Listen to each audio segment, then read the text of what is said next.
बाबा, ओ बाबा, बाबा, 3 दिन रह गए हैं कुर्बानी वाली ईद में, हमें भी गोश्त मिलेगा ना? बाबा कहने लगा, हाँ हाँ, क्यों नहीं, बिल्कुल मिलेगा। बच्ची कहने लगी, बाबा लेकिन पिछली ईद पर तो किसी ने भी हमें गोश्त नहीं दिया था, अब तो पूरा साल हो गया है गोश्त देखे हुए भी। बाबा ने कहा, नहीं शाजिया, अल्लाह ने हमें भूखा तो नहीं रखा ना। मेरी प्यारी बेटी, हर हाल में अल्लाह का शुक्र अदा करना चाहिए। डॉक्टर साहब कुर्बानी के लिए बड़ा जानवर लेकर आए हैं और मास्टर जी भी तो बकरा लेकर आए हैं ना। हम गरीबों के लिए ही तो कुर्बानी का गोश्त होता है, अमीर लोग तो सारा साल गोश्त ही खाते हैं। खैर, आज ईद कुर्बान पर मौलवी साहब बयान फरमा रहे हैं कि कुर्बानी में गरीब मिस्कीन लोगों को नहीं भूलना चाहिए, उनके बहुत हुकूक होते हैं। शाजिया का बाप भी नमाज अदा करके घर पहुंच गया। घंटा भर इंतजार करने के बाद शाजिया बोली कि बाबा अभी तक गोश्त नहीं आया। बड़ी बहन राफिया बोली, चुप हो जाओ शाजी, बाबा को तंग क्यों कर रही हो?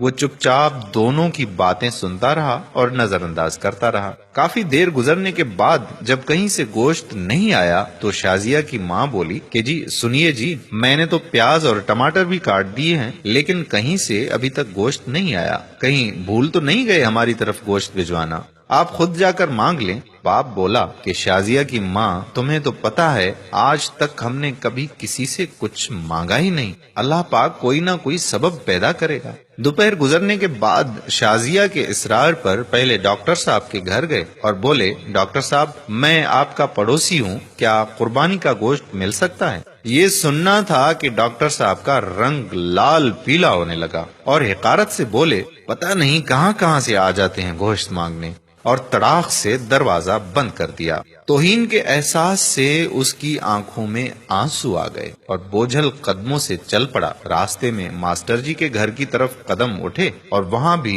वही दस्ते सवाल। मास्टर जी ने गोश्त का सुनकर अजीब सी नजरों से देखा और चले गए। थोड़ी देर बाद बाहर आए तो शापर देकर जल्दी से अंदर चले गए, जैसे उसने गोश्त मांगकर बड़ा गुनाह कर दिया हो। घर पहुंचकर देखा तो सिर्फ हड्डियां और चर्बी। खामोशी से उठकर कमरे में चले गए और खामोशी से रोने लगे। बीवी आई और बोली कि कोई बात नहीं, आप गमगीन ना हो, मैं चटनी बना लेती हूँ। थोड़ी देर बाद शाजिया कमरे में आई और बोली, बाबा हमें गोश्त नहीं खाना, मेरे पेट में वैसे भी दर्द हो रहा है। ये सुनना था कि आंखों से आंसू गिरने लगे और फिर फूट फूट कर रोने लगे। लेकिन रोने वाले वो अकेले नहीं थे, दोनों बच्चियां और बीवी भी आंसू बहा रहे थे। इतने में पड़ोस वाले अकरम की आवाज आई, जो सब्जी की रेड़ी लगाता था। अनवर भाई दरवाजा तो खोलो।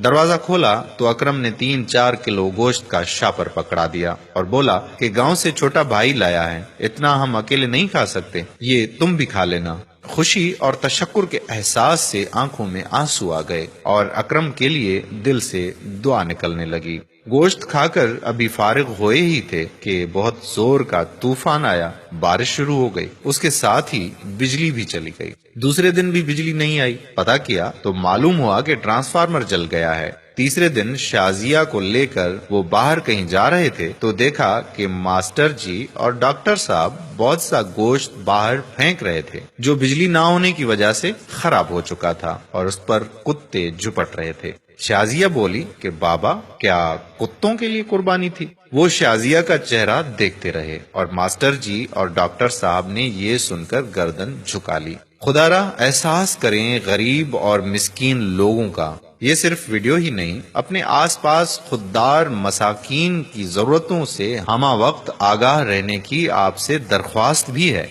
इस कुर्बानी पर अपने पड़ोस में खुददार मसाकीन को भी जरूर उसका हिस्सा दें ताकि वो आपके लिए दुआगो हों। आज की हमारी ये वीडियो अगर आपको पसंद आई है तो अपने दोस्तों के साथ भी शेयर कर दीजिए और साथ साथ हमारे YouTube चैनल प्यारा इस्लाम को सब्सक्राइब करें और Facebook पेज प्यारा इस्लाम को लाइक करके फॉलो कर दीजिए ताकि हम ऐसी मजीद मालूमाती और दिलचस्प वीडियोस आप तक पहुंचाते रहें। जज़ाकल्लाह खैरा। अस्सलाम वालेकुम व रहमतुल्लाहि व बरकातहू।